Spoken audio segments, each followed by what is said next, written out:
मीरपुर नाम के शहर में तेजस अपनी पत्नी नीरू के साथ रहता था। पति पत्नी दोनों ही नौकरी करते थे। एक दिन तेजस गांव अपनी माँ के पास फोन करता है। हेलो, प्रणाम माँ। जीते रहो माँ। तुम दादी बनने वाली हो? हैं?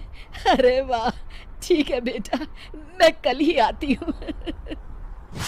जब माँ जी शहर पहुंची तो बेटे बहू ने बहुत अच्छे से स्वागत किया। लीजिए माँ जी, चाय। अरे गर्मा गर्म पकोड़े ले आओ माँ के लिए। नीरू रसोई में गई और 2 मिनट में ही पकोड़े ले आई। जी ये लीजिए। बहू, जादू से बनाए हैं क्या? अभी तो रसोई में गई थी। यमी। माँ जी, शीला रसोई में पकोड़े तल रही है, मैं बस लेकर आई। हे भगवान, मेरा धर्म भ्रष्ट कर दिया तूने। अब तो गंगा जल से शुद्धिकरण करना होगा। दूसरे दिन, माँ जी मैंने नाश्ता बना दिया है, ऑफिस जा रही हूँ। पर अभी तो घर का सारा काम पड़ा है। शीला आती ही होगी, झाड़ू पोछा बर्तन कपड़े वो सब कर लेगी। हमारे जमाने में घर का सारा काम हम ही करते थे। जी माँ जी, आप बहुत होशियार हैं, मैं घर ऑफिस दोनों नहीं संभाल पाती।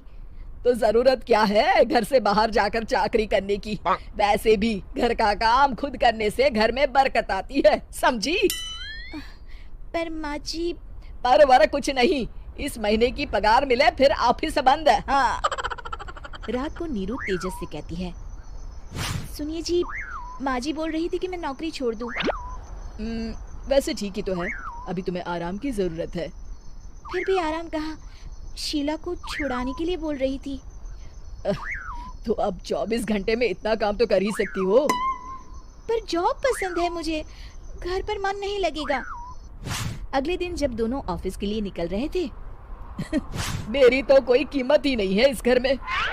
माँ जी, आजकल महंगाई बहुत है, रहन सहन भी बदल गया है, दोनों नौकरी करते हैं तभी ठीक रहता है। अच्छा, तू कहना क्या चाहती है? मेरा बेटा तुझे बिठा के खिला नहीं सकता? तू ही इस घर का खर्च चला रही है, हैं? नहीं माँ जी, मेरा वो मतलब नहीं था। मतलब खूब समझती हूँ, ये बाल धूप में सफेद नहीं किए मैंने। हाँ।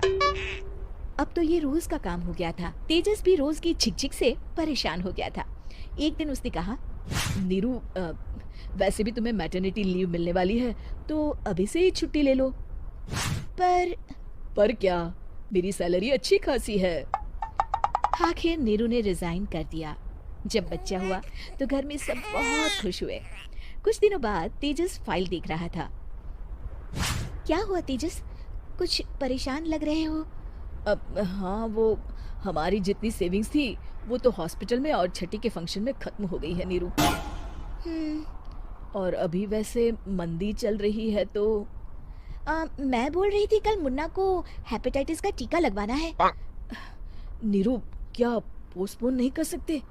नहीं जी, बिल्कुल नहीं। अब तेजस को समझ में आ रहा था कि उससे गलती हुई है। पैसों की कमी का असर घर के माहौल पर भी पड़ रहा था।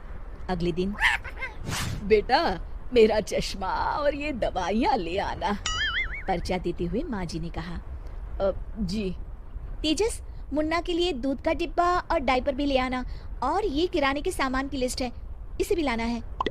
तेजस गुस्से में लिस्ट मरोड़कर फेंकता है और चिल्लाता है, पैसे क्या पेड़ पर उगते हैं? ये ले आना, वो ले आना। अरे पर ये जरूरत का सामान ही है। वो गुस्से में बिना कुछ कहे ऑफिस चला गया।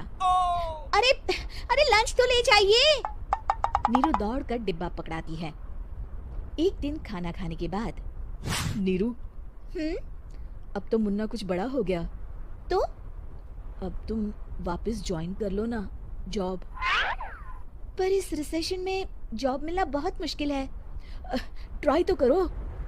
फिर मुन्ना? माँ जी है ना, और एक फुल टाइम मेड भी लगा लेंगे। पर माँ जी, उन्हें तो पसंद नहीं। तभी माँ जी वहाँ आ जाती है और प्यार से नीरू के सर पर हाथ फेरते हुए बोलती है, अब मेरी समझ में आ गया बहू, पहले के और अब के समय में अंतर है। तुम काम शुरू करो, मुन्ना की जिम्मेदारी मेरी।